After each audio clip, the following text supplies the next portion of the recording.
For the latest in strategic affairs, subscribe to our YouTube channel. Click the bell icon for updates.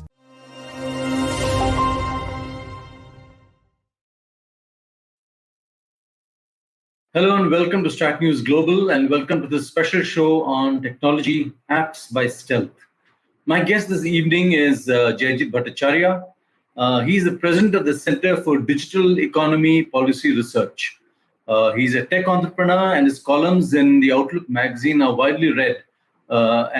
This program is largely derived from one of the pieces he wrote in Outlook magazine on the return of Chinese apps. So therefore, the title Apps by Stealth. Now, a little over a year ago, India banned 59 Chinese apps in the wake of clashes in the Galwan Valley. As you're aware, we lost 20-odd soldiers there, the Chinese an unknown number. So the banning of the apps doesn't appear to have had a permanent long-term effect, because we understand that the apps are now coming back under different names. Jaijit, how is this possible? Is it something to do with the gaps in our system, or how does this happen? So not really. There is no gaps in our regulatory system. And therefore, it's actually coming back in violation of the law of the land. They're coming back in a form where the ultimate beneficiary owner, which is the UBO, is actually a Chinese entity, and it's being layered in webs of ownership. If you look at the ownership of any of these companies which are coming back, you will find that there are one or two Indian employees who seem to be the owner and the founder of that company. And those same employees were actually employees of the previous company, of the previous Chinese company. The entire set of people in that organization are the same people. If you go back and look into their LinkedIn, they were previously working under a Chinese company, all of them, and they have simply switched the name to another company. So clearly the two companies are same, but now they're suddenly owned by an Indian entity. Now, if you look back as to who owns that Indian entity and who owns where the rest of the shares belong to, typically you find the trail starts in Singapore. And in Singapore, it's owned by an entity which is then owned by multiple other Chinese companies. And that's where the web starts getting really complex. At the end of the day, if the ultimate beneficiary owner is not revealed and it's not the right one, then it's a Benami company. But even more importantly, we had put in regulations saying if the investments are coming from one of our neighboring countries, and if it is if the ultimate beneficiary owner is in one of the neighboring countries, it must require special approval by the Ministry of Commerce. Now, none of these companies actually have an approval from the Ministry of Commerce on these investments that have come. So the crux of the matter, Surya, is that these are essentially illegal in nature. Investigations need to be done to make sure that the purpose for which the original companies were banned, that purpose is still held and the strategic outcome is still maintained. Jaijit, I'm still not clear, if there is a ban on these apps, then obviously our filters, or whatever you want to call them, are in place to ensure these don't return. Now, from what you're telling me, I understand it's just a name change really that's happened, and Correct. some layering of some blurring of the ownership pattern. Otherwise, the apps remain more or less the same, isn't it? Well, absolutely, yes. So when you're saying that there was mechanism to stop the apps from operating from a technical perspective in India, what was essentially done was that the IP addresses were blocked. But even when they were blocked for the first time, they quickly changed the IP addresses and the URLs and so on and so forth, and came back with the same name. That was the first attempt to get back in the Indian market. Subsequently, when the government woke up to that, and the Ministry of IT did a splendid job, in fact, they have a dedicated department which is looking into this issue. What the Chinese companies did subsequently was to actually go back and change the ownership and the name of the companies, but the look and feel of the apps are pretty much the same. So you can look at the look and feel and you can realize that it's the same app. But from the government perspective, you're hampered from a technology side, because IP addresses have changed. You cannot identify that app at all. So if you come back with a new passport and a new name and a new face, nobody can stop you at the immigration, because now you got a new identity. And that's exactly what has happened with the apps. they have a new technology identity, but the voice of the person is the same, the eyes are the same, the way the person walks is the same, and the same way in the technology world, the interface is the same, the look and feel is the same, and also the employees are the same. And therefore it's a clear giveaway that's the same company coming back in a different bottle. And what becomes even more problematic, or even a bigger issue, is the fact that it's in clear violation of the law of the land, because it's a Benami company, and we have very stringent regulations on Benami companies. So clearly, it is against the law of the land at multiple levels. One, because investment is coming from across the border. Second, because it's Benami, the person who is supposed to be owning it really does not own it. It's somebody else who owns it. Now, if there is anything anti-national which is being done, or anything which is done which is against the interest of the people of this country, then who does the government catch hold of? Because the people who are supposedly the owner are not the real owners. It is Benami, and that is where the crux of the matter is. Mm-hmm. So you don't think the issue is with India's technical capacity to filter these things out? It's something else here. Not at all. It's as I said. If India has an immigration check where one checks the passport and the picture and the face of a person, and if all of that is changed, you can't really catch the person. Yeah. Similarly, in the technical world, if the IP address is changed, the URL is changed, you can't really catch hold of the person. Now, there is deeper way of catching people, which is through biometrics, because you can't change the biometrics. Similarly, in technology, you have to check the biometrics, which is essentially how the look and feel of the application is. And it's a very little more dicey thing to do. You can't just go to the court and say, hey, the two apps look similar, and therefore it must be the same company. A much deeper forensics needs to be done to find out who the real owner of these companies are. And that is an exercise that needs to be started. And unless the industry alerts and the media alerts the government, it's very difficult for the government to keep scanning the entire set of new companies coming in and saying which one is a Chinese company which has been banned, which has come back, and which one is not. We don't want an overarching action from the government which impacts those who are not to be impacted, and therefore it is important that that we as responsible citizens are able to track these entities and point out to the government that, look, these entities are operating in India, especially when they have got significant number of users in place. They've got 100 million, 50 million, 60 million users in place, which makes them very, very potent to be misused for surveillance purposes in India, which was the reason why they were banned in the first instance. Mm-hmm. So you're telling me that TikTok is back, so is PUBG. I mean, both of them? Absolutely. In fact, they were banned in the first lot of Chinese apps that were banned, and they were banned in 3 phases. The last one being in December 2020, where around, I think, if I remember correctly, 129 apps were banned. So TikTok and PUBG were among the first ones to be banned because they had massive following. And Surya, as I've been giving examples to you all, quite a few times, imagine if the Chinese companies get to know what is the daughter of a general buying and where is she going and who is she talking to. It compromises our security. Absolutely. And with that kind of follower base in India, these 2 companies and whoever is behind them gets to know completely about each and every citizen and their daughters and their sons and their parents and everybody else, and as to what they're doing. And therefore, it's a grave security threat, especially in the backdrop of what happened between China and India in the Kalaman Valley. Mm-hmm. So these firms, from what you're telling me, some of them are already owned by the Chinese government or are controlled in some sense? What we see as a pattern, Surya, is that the Chinese government was earlier seemingly having a backseat and controlling these companies through the linkages of Red Army, because many of these founders had Red Army linkages. Now what we are seeing is that the government is actually, the Chinese government and the Chinese Communist Party is actually actively going ahead and starting to gain formal ownership and board seats in many of these companies, including the ride-hailing company Didi, which was supposed to come into India, or into companies such as what was called as one of the local delivery applications that was there, which is called Lala Move, again, the Chinese government seems to be having a control over it.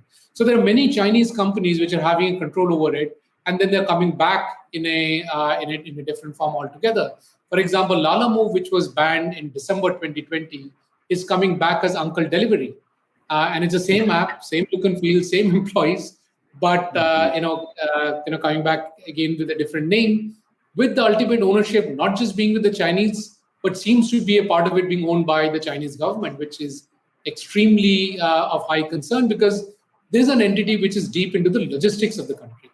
Mm-hmm. And if you sabotage the logistics of the country, you essentially sabotage how our military works, how the economy works, how we live as people. All of that gets sabotaged. So it becomes a matter of high concern, and yes, that gets actually accentuated by the fact that the Chinese government is now overtly taking ownership of some of these companies and a board seat in some of these companies. Mm-hmm. So going forward, is banning apps the practical way to do it? Is there any other way this can be done? So it depends on the situation of every country. I don't think there is one solution for all all the problems. For example, in US they tried to ban TikTok, but TikTok or ByteDance, which is the owner of TikTok, used the US laws to stop that ban from happening. So Trump tried to ban it, and TikTok was supposed to be shut down in a couple of months' time. But ByteDance went back to the Supreme Court of US, used the US laws to stop that ban from happening. And also, if you look at Europe or any other entity or any of the other countries, they've got a significant trade relationship with China, right? Yeah. And quite a bit of the trade is also in digital in nature. And therefore, there is a fear of a backlash from China if you suddenly go out and ban these apps. But there is strong intent, and there was strong desire from many of the countries and many of the governments to ban these apps. Now, surprisingly, one of the countries which has banned TikTok is Pakistan. And they banned it for a different reason, not for geopolitical reason. And although being very, very geopolitical aligned to China, they went ahead and banned TikTok for a very, very different reason. You also see Twitter getting banned by Nigeria as an example, and they went ahead and adopted Ku as an alternative to LinkedIn. So countries have been banning applications and technologies, but it depends on their ability to actually enforce that ban, because there could be a backlash. Now, India was prepared to take that backlash. Also, if you look at the trade partnerships, China is the biggest trading partner of most countries in the world. Mm-hmm. So if you take an action against Chinese apps, there is a credible possibility of China actually harming you from a trade perspective, and that stops many of the other countries from taking that step. And therefore, it brings back to the question that you asked, that is banning really the way forward, and can all countries or countries who wish to do so can really do so? It is not possible. For smaller economies, it is not possible to bring in that ban, because it will have severe trade repercussions. And therefore, one has to figure out alternative mechanisms to protect oneself from the implications of an overwhelmingly surveillance-based technology penetrating every aspect of the society. Mm-hmm. So I would presume that the trade thing with China is not something we really are worried about or concerned about. We would rather that the trade volumes come down, and therefore the crackdown on the apps, even if it gets tougher, is not going to be something that will worry us very much. I'll just sharpen what you said. I mean, we want the imports to come down and exports to go up, right? Yeah. And like in almost all of the countries in the world, we have an extremely negative balance of trade with China, which is another way of warfare in that sense. So trade is an alternate mechanism of warfare. Similarly, technology was being used as an alternate way of warfare. And I think it is a political decision that was taken by the government to basically take it in the chin. If there was a trade repercussion, the government was willing to take it in the chin. If you look at a similar incident that happened with Malaysia in terms of palm oil, where palm oil was used as a mechanism for sending a geopolitical message, Malaysia had to take that message in. So it depends whether you have the stomach to take the hit, because when you punch somebody, it also hits your knuckles. Are you ready to Yeah. punch somebody because it'll hit your knuckles, or you say, well, it might hit my knuckles, so I'll never do that. Now, when you're in a geopolitical situation where you're already getting hit, which was the Galavan situation, and every other situation, including the trade, the negative, trade balance that's happening, one has to take a stand at some point in time. And I think this was the right time that the government took a stand. It was a very firm stand. And yes, we could have had a very negative implications like what Australia is having. There are trade, implications that Australia is having because of the stance they took with China. But they're also going ahead with it. They have also decided to go ahead with it. And similarly, we have also decided to go ahead with whatever the implications would be. They haven't banned any apps or anything of that kind, Australia. No, Australia hasn't banned any apps, but a significant portion of their trade depends on their exports of minerals and iron ore and rare earth metals to China, and that China has tried to bring down because Australia has been voicing their concerns against China. They've been talking about the fact that the COVID virus is a Chinese virus created in a lab, originated in China, spread by China, and those are the issues that Australia has been bringing to the table. China didn't like that, and therefore they struck back at Australia through the trade route, which is again war by other means. And Australia has taken it in their chin. They have decided that they will take it in the chin because of the larger security concerns. And I think that's the parallel that's going with India also, where we have decided to take any trade implications in our chin because of the larger security implications that these technological apps bring to India. Mm-hmm. So last word, Jaijit, what do we do now? Now that we've seen these things are coming back, what's the solution?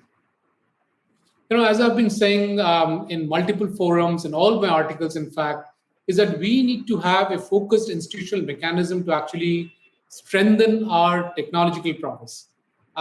We are in a bad habit of continuously missing the buses. We are the last ones to get into the game. We then figure out how to do technology import, how to have have military deals with it, where TOT happens, transfer of technology happens. We don't build it the first time. If you look at the government contracts, the government contracts say you must have rolled out the same solution in 4 other governments outside.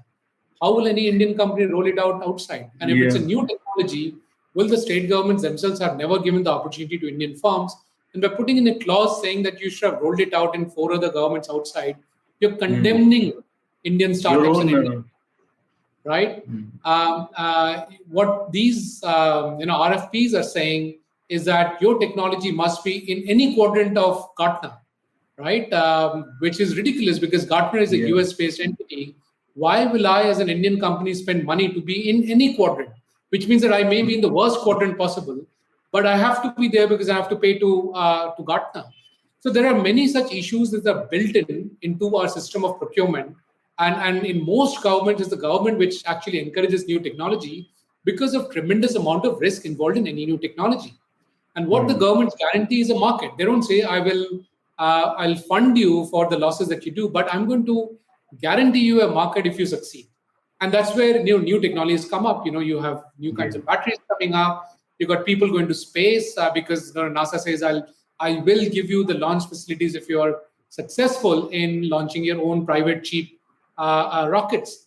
But in India, we'll always play a catch-up in all of these technologies.